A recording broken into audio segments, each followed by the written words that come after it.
존경하는 국민 여러분, 사랑하는 부산 시민 여러분, 저는 오늘 국민권익위원회 재직 시절 처리했던 사건들에 대한 일방적인 매도와 사실 왜곡, 그리고 부산광역시 교육감 선거를 앞두고 자행되는 정치 공작에 대하여 분명한 입장을 밝히고자 이 자리에 섰습니다. 첫 번째, 전 대통령 배우자 명품 가방 사건에 관하여 말씀드리겠습니다. 국민권익위원회는 부정청탁 및 금품 수수의 금지에 관한 법률, 이른바 김영란법을 다루는 기관입니다. 현행법상 공직자의 배우자가 금품을 수수한 경우에는 김영란법의 처벌 조항이 없습니다.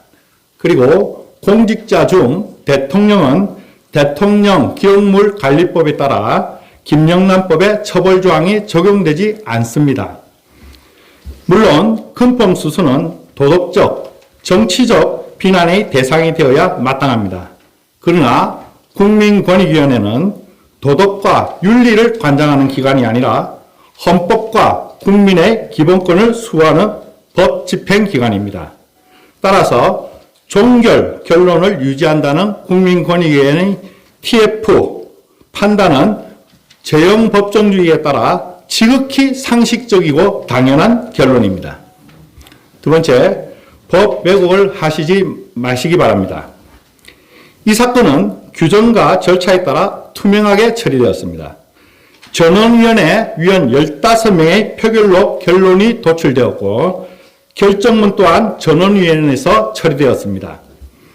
검사가 공소장을, 판사가 판결문을 작성하듯이 위원회 결정문을 다수 의견 위원이 직접 작성하는 것은 지극히 상식적인 일입니다. 오래전 검찰에서 이 회계장이 공소장을 대신 작성하던 잘못된 관행이 있었는데 그 관행을 본받자는 말씀인지 되묻지 않을 수 없습니다. 미국 연방대법원조차 역사에 남을 판결문을 연방대법관이 직접 작성합니다. 저는 이 사건의 국민적 관심, 사건의 중요성, 그리고 향후 국민권익위원회에 미칠 영향을 종합적으로 고려하여 다수 의견을 대표해 결정문을 직접 작성하였습니다. 이후 전원위원회에 상정해서 결정문을 검토한 후 다시 확정하였습니다. 처리기간 도가가 문제라고 하는데 많은 사건들을 순서대로 처리하다 보면 사건의 경중에 따라 처리기간이 도가되는 경우가 비일비재합니다. 이 사건만 문제가 있다는 결론은 너무 억지스럽지 않습니까? 세 번째, 중상모략과 허위사실 유포를 중단하십시오. 먼저 고인의 죽음을 정치의 구판으로 이용하지 마시기 바랍니다. 저는 고인에게 국민권익위원회의 핵심 중 핵심 보직인 운영지원과장과 부패방지국장 전담 직무대리를 맡겼을 정도로 신임과 신뢰가 각별했습니다.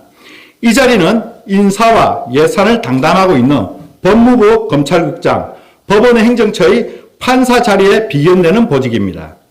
일반 검사가 중앙지방검찰청 검사장 전담 직무대리에 경찰부장인 경무관이 서울지방경찰청장 전담 직무대리에 임명되는 것 같은 파격 중의 파격이었습니다. 갈등이 있었다, 업무에서 배제되었다, 공개적으로 비난했다는 식의 모호한 갑질 주장은 모두 소설입니다. 더 이상 소설 쓰지 마시기 바랍니다. 이 사건 접수 이후 저는 국민권익위원회 위원장 직무 대리 기간 동안에는 국무회의에도 참석했고 사무처장으로 업무차 대통령실을 수시로 방문했습니다. 언제든지 대통령을 만날 수 있는 자리에 있었습니다. 시급을 요하지도 않는 일로 야간에 대통령을 만나 이 사건을 의논하였다는 식의 주장은 그저 헛웃음이 나올 뿐입니다. 네 번째, 이재명 대표의 부산대병원에서 서울대병원 전원 사건에 관하여 말씀드리겠습니다. 국회의원에게 적용되는 행동강령이 별도로 제정되어 있지 않기 때문에 가방 사건과 동일한 법리에 따라 이재명 대표에게도 행동강령 위반이 아니라는 전원위원회 표결로 결정하였습니다. 그러나 다른 공무원에 대하여는 행동강령 위반으로 결정하였습니다. 행동강령은 힘과 권력을 가진 사람을 특별히 대우하지 말고 국민과 동일하게 대우하라는 법입니다. 헬기를 이용하는 것 자체, 서울대병원에서 치료를 받는 것 그 자체가 특혜가 아닙니다. 헬기를 이용하는 과정과 치료를 받는 과정에서 일반 국민과 다른 절차가 이용되었는지 여부를 따지는 법입니다. 통상적인 일반 국민과 동일한 수준의 절차로서 이재명 대통령의 전원 사건이 공무원이 그렇게 처리했는지 우리 모두가 묻지 않을 수 없습니다. 다섯 번째, 정치 탄압을 중단하라. 부산교육감 선거 개입 정치 공작을 중단하라. 저는 지난해 제가 되지도 않는 사실이 포함된 선거법 위반 혐의로 선관위의 고발, 경찰의 가택 압수수색, 검찰의 부당한 기소를 거쳐 현재 재판을 받고 있습니다.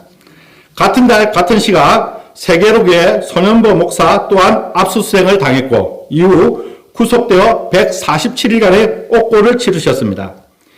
이것이 종교 탄압이자 정치 탄압이라는 사실을 저는 손현보 목사의 항소유서라는 책에 자세히 설명해 두었습니다. 이 책은 현재 예약 판매 중이며 다음 주 초에 전국 서점에 배부될 예정입니다. 또다시 저를 향한 정치 탄압 시도를 즉각 중단하시기 바랍니다. 이는 부산광역시 교육감 선거에 개입하는 정치 공작이며 자유민주주의와 법치주의를 말살하려는 국가폭력입니다. 여섯 번째, 정승윤은 없는 죄도 만들고 이재명 대통령은 있는 죄도 지우는 작태를 멈추기 바랍니다. 김영란법에 처벌 조문이 없는 명품 가방 사건에 대하여는 뒤집어 씌우고 죄를, 처벌 조문이 명백한 명품 시계 사건은 묻어버렸습니다. 우리 편 무죄, 상대편 유죄가 판치는 독재 정권의 행태에 저는 항거하지 않을 수 없습니다. 국민 여러분, 사랑하는 부산 시민 여러분, 저는 흔들리지 않습니다. 진실은 반드시 밝혀집니다. 자유민주주의와 법치주의를 위해 끝까지 싸우겠습니다. 감사합니다.